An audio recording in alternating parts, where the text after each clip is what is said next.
So it's time to check out the new guy. Kevin M. Warsh is the new chairman of the Federal Reserve Board as of May 13. And I gotta give the guy some credit. He may not be as bad as the rest. Certainly not as bad as Janet Yellen or Bubbles Bernanke.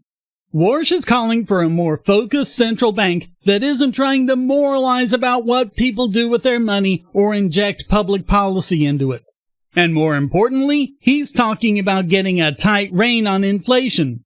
And that's not even the best news. As we've covered often in the past, inflation is a tax, a transfer of wealth from the working class to the political class.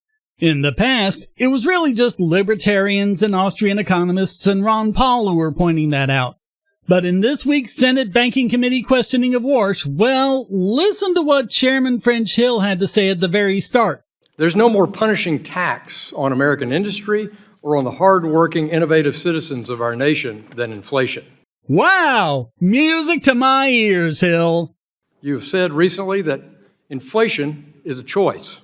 I want to echo this and say that debt and deficits are also a choice. For years, the Congress chooses unrestrained deficits and out-of-control debt and has repeatedly drafted the Fed into being an enabler.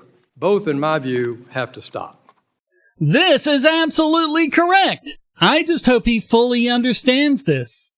It's important, so I'll explain it to you all again. If you haven't heard this, pay attention, and you'll know more about how this works than most politicians and even most economists.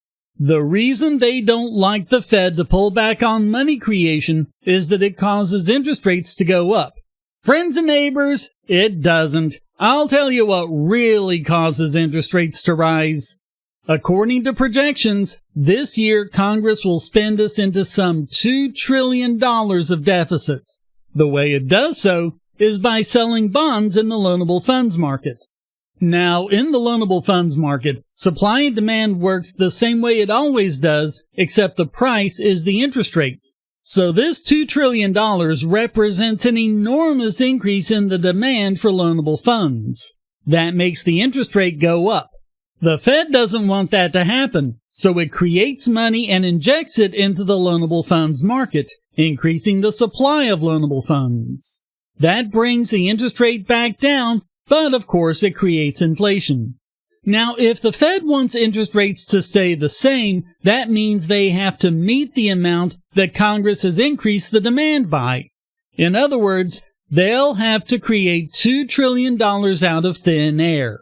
That is how deficit spending turns into inflation. And that's also why interest rates rise when the Fed pulls back on money printing. It's not the Fed increasing interest rates. Congress is doing that with all of that deficit spending. The Fed can only get it down again by creating money.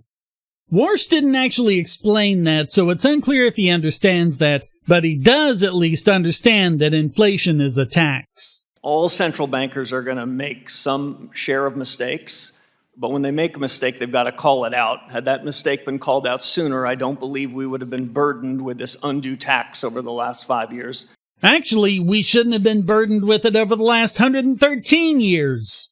Seriously, every time sound money has been tried, it's worked wonderfully, whereas an inflationary monetary policy always leads to destruction. The 63 months of inflation above target has been an unfair burden and has been a tax on the American people and businesses. We plan on getting rid of that tax. It sounds great, right? No more inflation!